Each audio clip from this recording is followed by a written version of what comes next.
The mind-blowing reason why Drake is always talking about these high energy devices all over his Instagram.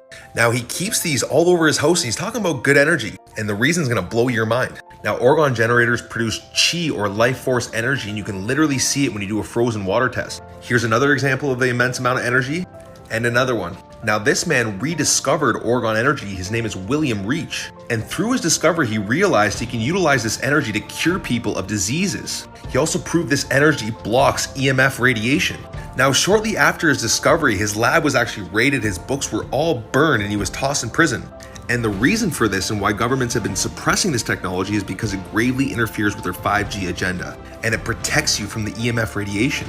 Now this is why people bury these at the bottom of 5G towers, because they know how harmful this radiation is to the body. And another mind-blowing fact about Orgone energy, it actually boosts the yield and the growth of plants. These were both planted the same day, given the same conditions, one with orgonite and one without. And here's another example. These are grown with orgonite and without orgonite. And perhaps one of the craziest things the Orgone generators do is enhance the dream state and make your dreams incredibly vivid and lucid. And if you're looking to protect yourself from this harmful EMF radiation from Wi-Fi, 5G, your phone, and also reap these other benefits that I've listed, and I've linked my website in my bio for you guys. I got free shipping worldwide for anyone that wants to try these beautiful devices out. I promise it's amazing. Peace and love. You're not thinking the thoughts are coming to you in response to the vibration that you're offering. Isn't that good to know?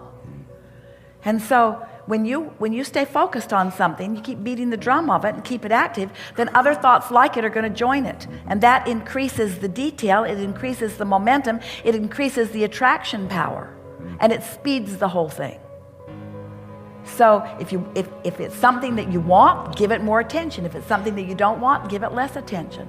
How do you give something less attention? By giving something else attention. So, and start with it all at the earlier subtle stages. And stop asking yourself to pull your attention away from something that's strong momentum. I bet you didn't know that you have crystals in your brain and they're in the phone that you're holding right now. Oh, you don't believe me? Oh, you still don't believe me? Wait, so why are there crystals in my brain again? Ladies and gentlemen, please adjust your diving masks because we're going deep. The pineal gland, otherwise known as the seat of the soul in Egypt, has piezoelectric crystals inside of it. Piezoelectric means that there's literally an alternating current inside your brain, otherwise known as a receiver of electricity. Now, I might be silenced for saying this, but the spiritual downloads that some people have and talk about, that's from this. And your pineal gland, also known as your third eye, literally has photoreceptors and rods and cones like your normal eyes. I know a lot of people that see this aren't even going to know what I'm talking about, but hear me out. What if I told you you have a lot more power than you think you do? That's another thing. We think and feel a certain way, which keeps us in a certain state of being. Thoughts and feelings, aka our personality, aka our personal reality. If you want to unlock your true power and potential, follow. It's going to sound strange, but we're all playing a game, the human game. A lot of people don't know this, but this whole thing, this whole human existence is a game, essentially. And there's a lot of rules in it that we're not aware of, metaphysical rules, spiritual rules. One of those is that every single time that you speak to others, you're actually speaking to yourself.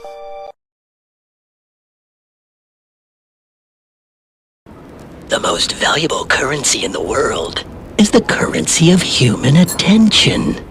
Well, I've gone and struck the mother lode. And you? Have you brought me a coin? Nothing matters. Literally, nothing fucking matters. I mean, besides, of course, what you want to matter to you, but this entire society, all of it, is completely made up. There is no actual blueprint for success. Success is simply doing what you want to do with your life and giving a big old fuck you to anyone who judges you for it. So stop being so hard on yourself. Just find some things you enjoy and do more of that. And if you don't know what you enjoy, just try some things you think you might enjoy. But you gotta stop letting their judgment stop you from doing all the things that you want to do. Because guess what? Pretty soon, not only are you gonna be dead, but all those people you're so worried about judging you are also gonna be dead. So start today, or at the very least this week, or else one day you're gonna wake up and wish you had. And if it helped, feel free to toss me a follow so I can keep reminding you that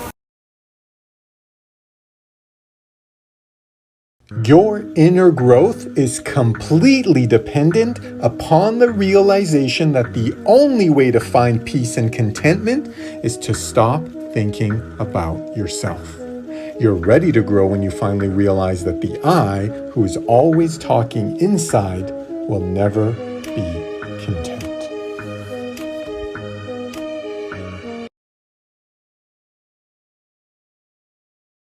Alright, here's how to actually be yourself in one video, and you probably never heard of this before. And I promise this will change your life and be worth your time, so watch to the end. Alright, so a lot of people are like, I don't know if I'm being myself, how do I know if I am, but how do I be myself if I want to change? Alright, here's how you do it. Understand that who you are right now is actually a lot of programming that you've never audited. So it's societal beliefs, societal values, societal ways of doing things. You might be going to school, then college, and get a job. That's a societal path. Society doesn't exist, you wouldn't have chosen that of your own accord. You're basically doing it because everybody else is doing it. That's one example of literally thousands. Now, it's going to take forever to unwind what's you and what's not you, so here's the easy key. Decide who you want to become. Write this person down. What values do they have? How do other people see them? How do other people talk about them behind their back? What's the reputation like? How do they live their day, their Mondays, their Tuesdays, their Fridays, their Saturdays, their Sundays? What kind of friends do they have? What kind of body do they have? What kind of habits do they have? Write down the person you want to become. Now, every single day, you're going to act like that person. Now, some people are like, well, that's not me, that's faking it. Well, no, it's actually not, because think about this. You actually chose that person you want to become. You have that vision of who you want to become, right? Genuinely hear this out, right? A lot of what you are is actually stuff fed to you by society. It's not actually yours. You creating that person that you want to become and then acting like that person is actually more you than who you are now, because you're choosing who that person is. You might think you're faking it, but actually that version of yourself that you're trying to change into that you chose on your own is actually more you than who you are right now. Let that sink in. Disassociation. I went through like a long 6-month period where I just had no emotion. Dissociating, just going through the motions, I didn't really feel like I was living. Weird as that might sound. I could just wake up and I just had no emotion for the day. Like generally, I didn't get sad, I didn't get happy. I didn't really have drive to go to the gym, I didn't want to revise. All honesty, I have no clue why. It's a very strange part of my life. I look back at it now because I have a lot of emotion right now. Very emotionally connected with myself. It feels like that portion of my life, it wasn't me living it. But no, I was just thinking about this. I was wondering if anyone else related to it. You know what I just thought about? For people full of darkness, love and light is a disease because it creeps in and ruins everything. But for people full of light, darkness and fear is a disease because it creeps in and it ruins everything. So really think about it. There is no good and bad, only perception. And depending on who you talk to, reality will be different. I think it's time for all of us to see the truth that there is no light against dark, that it's all just one thing. That is the truth, and do what you will with it. So we're looking at the second agreement of the 4 agreements, and the second agreement is don't take anything personally. Here he says, nothing that other people do is because of you, it's always because of themselves. All people live in their own dream, in their own mind. They are completely in a different world from the one that we live in. When we take something personally, we make the assumption that they know what is in our world, and we impose our world on their world. Even when the situation seems so personal, even if others insult you directly, it actually has nothing to do with you. What they say, what they do, and the opinions that they give are according to the agreements that they have in their own minds. Their point of view comes from all the programming that they received during domestication. If someone gives you an opinion and says, hey, you look so fat, don't take it personally, because the truth is that the person is dealing with his or her own feelings, beliefs, and opinions. That person tried to send poison to you, and if you take it personally, then you take that poison and it becomes yours. Taking things personally makes you easy prey for these predators, the black magicians. They can hook you easily with one little opinion and feed you whatever poison they want, and because you take it personally, you eat it all up. Okay, teach me about the 5th dimension. Okay, but this is where it gets kind of difficult and trippy and weird. I'm all ears. So a person living in the 5th dimension has full control over time. They're able to move through past and future at will, and it would also be possible for them to be present at different locations simultaneously. Come on, what you're describing to me right now is a god. No, I'm merely describing what would happen if someone had full control over the time dimension. But it gets even trippier than that. A 4th dimensional being would also be able to do these things, but in 5D space, parallel universes exists. Wait, what?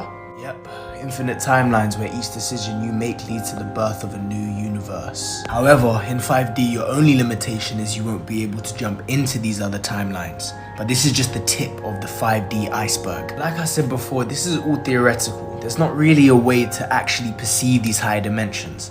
I mean, there is, but what do you mean there is? You see, your soul is a multi-dimensional being. However, your body and mind is not. Therefore, 5D cannot be understood with the limited 4D mind, though 5D can be felt through consciousness. Wait, really? You're being serious? Yes, but you cannot have a memory of 5D since memories are 4D constructs as well. You may have a memory of a transcendent experience, but the actual 5D connection can only be truly felt in this present moment. So all I have to do is be present to connect to 5D? No, the answer is love.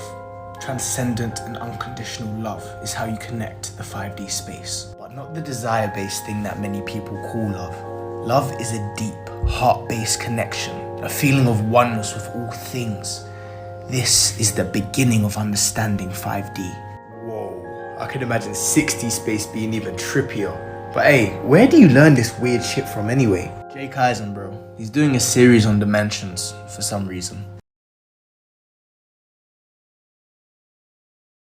Dude, I swear, the more I learn about human psychology, the more I want to gouge my own eyes out with a spoon. Because it's a double-edged sword. Like, on one side, it's great that I'm, like, getting this newfound knowledge, which allows me to be more grounded in an objective reality.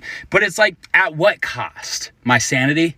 You know, especially during a time where I'm, like, trying to be in touch with my spirituality and the universe and, like, pick up on little signs and synchronicities. Even if it's all hocus pocus, like, I don't care at this point. Like, I just need something to believe in right now, okay? Like earlier today, I'm walking outside and it's cloudy out and like I'm not feeling too good internally. And I'm just like, yeah, this makes sense. Like the universe is sad with me. I go inside, I take a nap and I open my eyes and I look out the window and I like see the clouds perfectly parted and like the sun's shining down the middle. And I'm like, okay, universe, like you're trying to tell me that things are looking up and like, just like the clouds are parting, so will my sadness. And like, there's things to look forward to. Like, thank you for that message. Then I look up into the clouds and I see this like large omnipotent psychiatrist holding a DSM and he's like, you are incorrect actually, Drew. What you are doing is projecting your own mental state onto the world around you. That's called magical thinking and it's a thought disorder. I was like, first off, why are you talking like that? Second off, keep talking like that and I'm a magical thing my way off a bridge. Come on now. I don't know. I just feel like y'all psychology motherfuckers want to be taking the fun out of everything. Ask and you shall receive. Have you heard that? I know people that ask and ask and ask and nothing happens because the asking is not done with the voice. Please, please bring this to my world. That's not asking. The field doesn't recognize our voice, it recognizes the power of our heart. So when you create the feeling in your heart as if your prayer is already answered, that creates the electrical and the magnetic waves that bring that answer to you.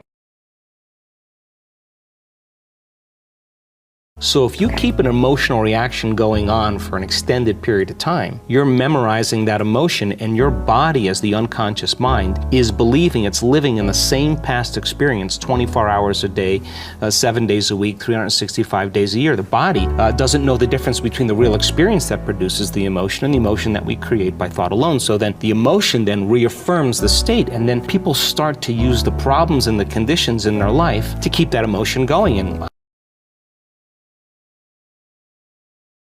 maybe ideas are living things. And these ideas, you think of them as something your brain's creating. Yeah. But maybe it uses your brain to create it so that it can manifest itself in the real world. Whether ideas that turn out to be art or music, like, you know, Jimi Hendrix comes out with Voodoo Child. I mean, it's one of the greatest songs in the history of the known universe. There's the opening guitar riff. I've listened to that 1,000 times.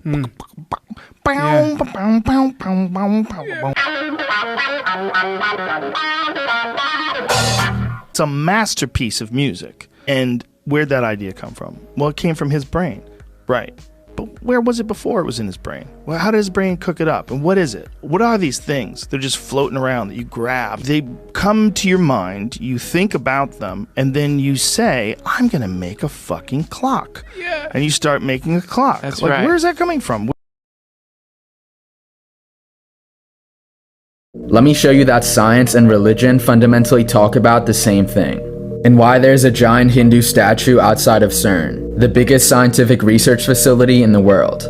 Let's start with a quote by Carl Sagan. The notion that science and spirituality are somehow mutually exclusive does a disservice to both. Science, spirituality, and religion are just three different ways of describing the same thing, how we exist in relation to the universe. Science tells us that in the beginning, the universe began in an incredibly small point where all the energy was present, called the singularity.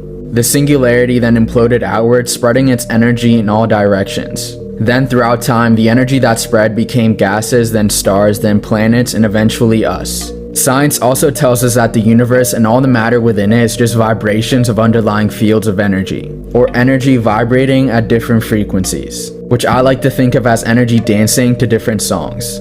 And this is why CERN has the Hindu god Shiva doing his cosmic dance outside of their facility. Because Shiva's dance represents the dance of quantum fields that vibrates the universe into existence. Now, religion tells us that the universe was created when God manifested itself as sound or vibration. In the beginning was the Word, and the Word was with God, and the Word was God. Through the Word, all things were made. Here, the word does not literally mean a word. It stands for a sound or a vibration. Hindu religion also has a saying that says Nada Brahman, which means God is sound or vibration. So, God is an energy or vibration, and the universe is energy in different states of vibration. So, what does that tell you? The universe is God vibrating at different frequencies, creating and sustaining everything from complex dances of energy.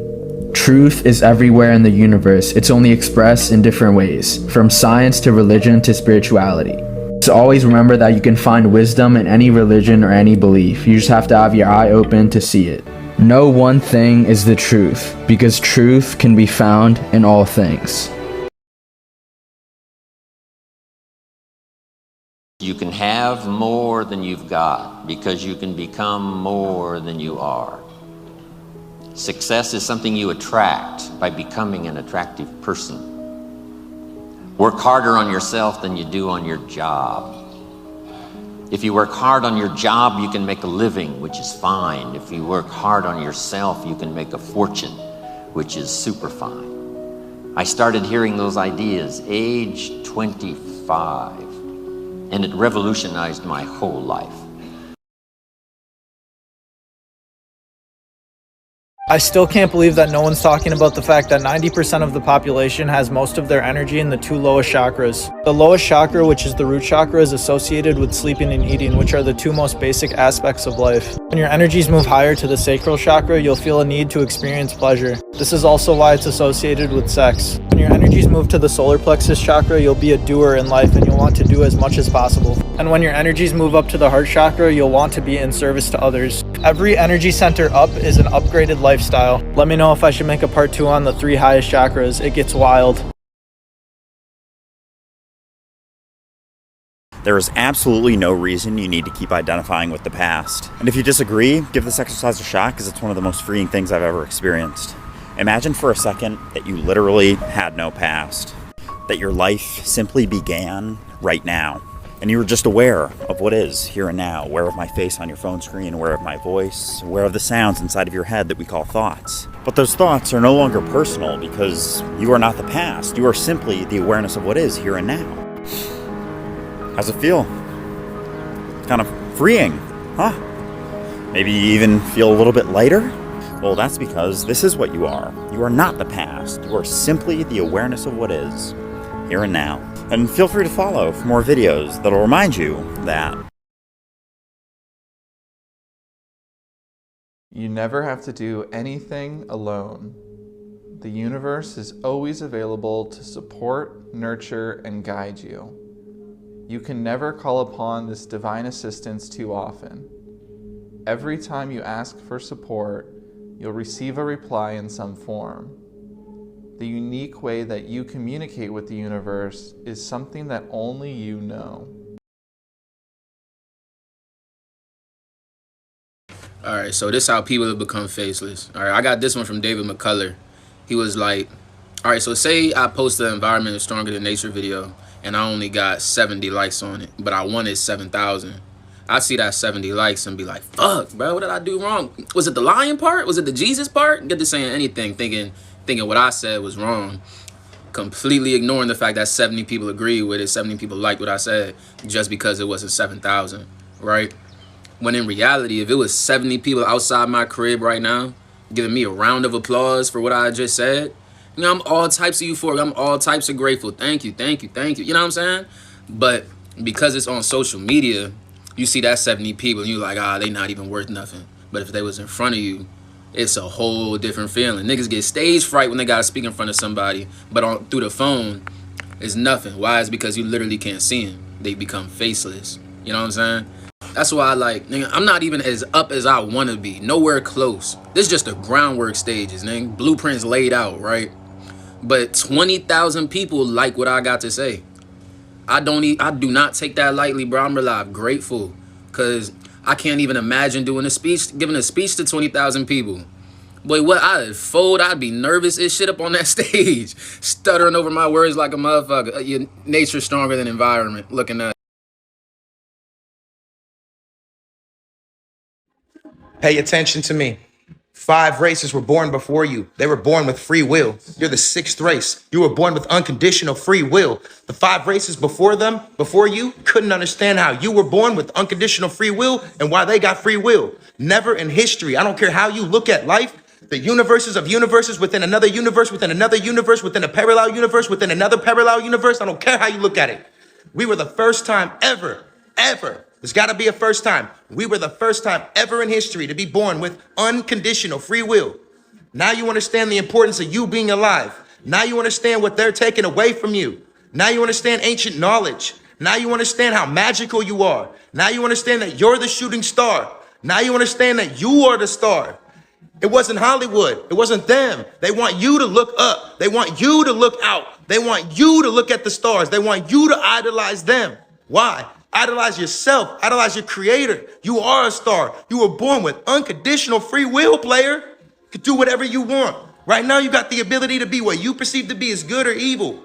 Your creator blessed you with that. That's how much love and trust he has for you. He said, I'm going to give you unconditional free will, and I know my children are going to come back to me. And we are, and I will.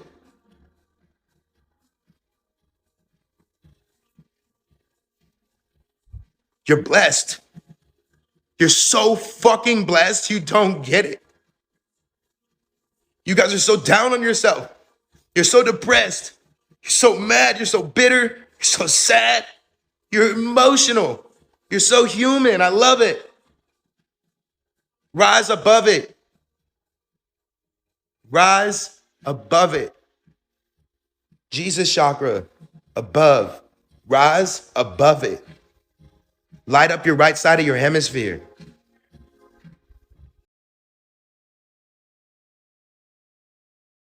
Was Albert Einstein trying to tell us something about the universe? Check out some of his quotes. This one says the basic laws of the universe are simple, but because our senses are limited, we can't grasp them. There is a pattern in creation. So he's saying that much of what is real is beyond our 5 senses. Which is actually true, since we can only see 5%, like a small fraction of what's actually around us right now. Here's another quote. Anyone who becomes seriously involved in the pursuit of science becomes convinced that there is a spirit manifest in the laws of the universe, a spirit vastly superior to that of man. He is saying that the universe is alive, and science has led him to this conclusion. You could call it God, source, higher power, whatever you want, but these top scientists have been labeling metaphysical ideas as real, and then they mysteriously die along with their research. Don't argue with me, just look it up. Coincidence? I think not. Just imagine you keep scrolling and then you never hear what I have to say. What you admire in others exists within you. Oh yeah, big time, you heard that correctly. You can only see it in them if it exists within you. Metaphysical law, I don't make the rules.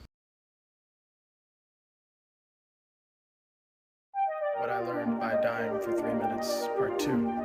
If you're seeing this, that means you gave the algorithm some reason to think you'd have the capacity for understanding it. So I'm gonna need you to stay with me while I break this down, because a lot of it could drastically change your life just like it did for me. Follow me real quick.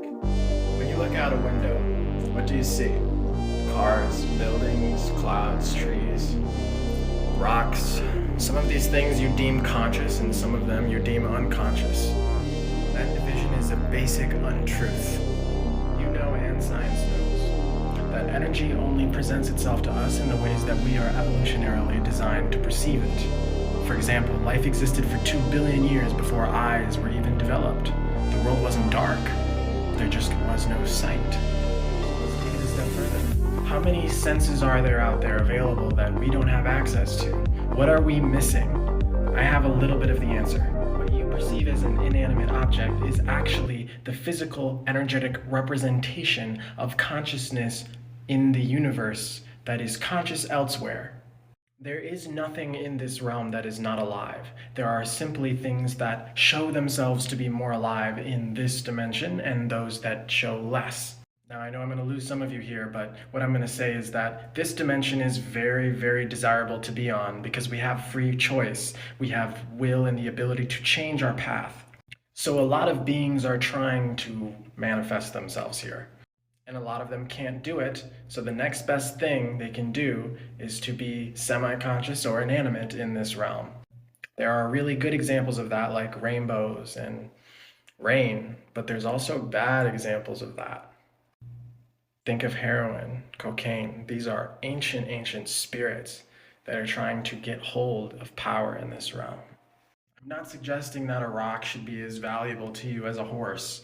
But what I am suggesting is that you fundamentally change the channel of your perception to see beyond the matrix, that everything is interconnected in some way on this dimension or another, and that it is life itself.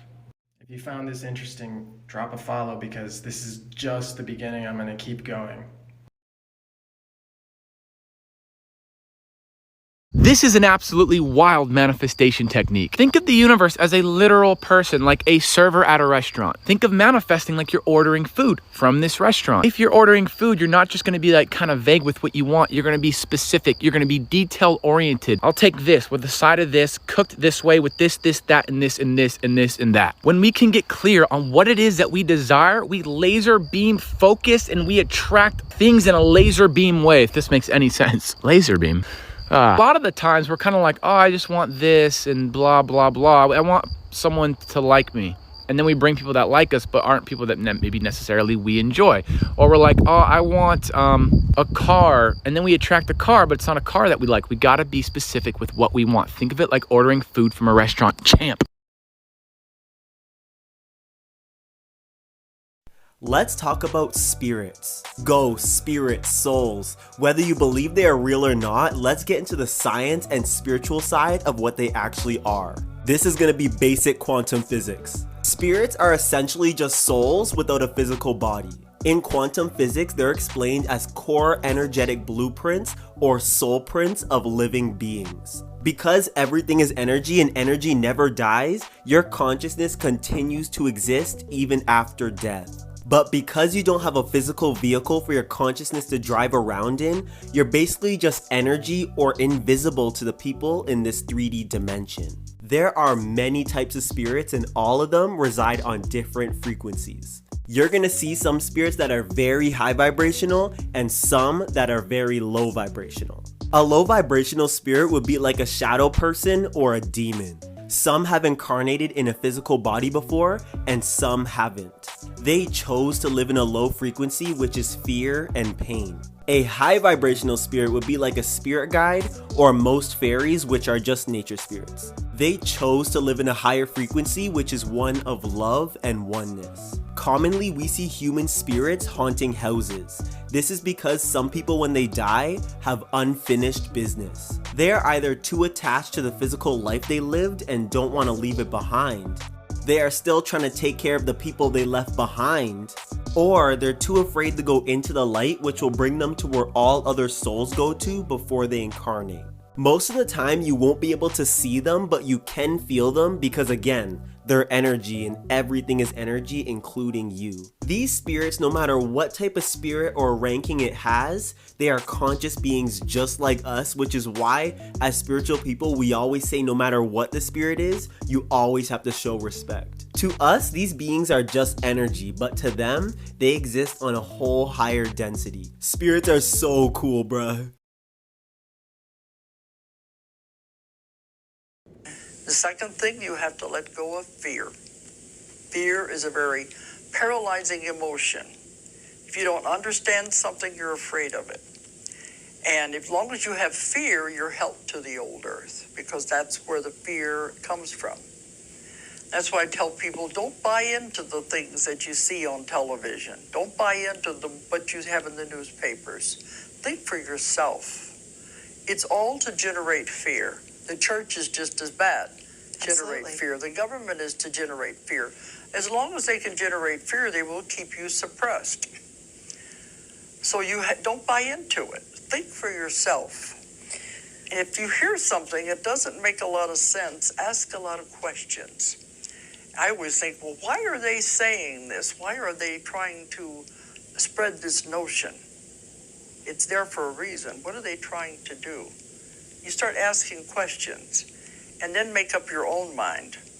Then you develop your own truth. It may not be what I believe or what anyone else believes, but it is your truth. Yes. Don't give your power away to anyone.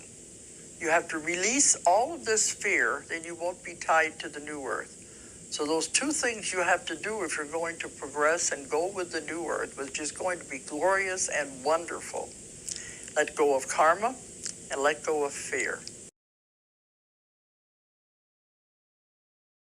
I have this working theory about why so many people turn back from spirituality and go to Christianity and then demonize spirituality. And it's mainly because we're being sold this very simplified, watered down, capitalistic, external worldview idea of what spirituality is. Spirituality has always been about the inner world. It's always been about learning to find the anchor in the calm and the storm, regardless of the seasons of change. You're supposed to be able to adapt.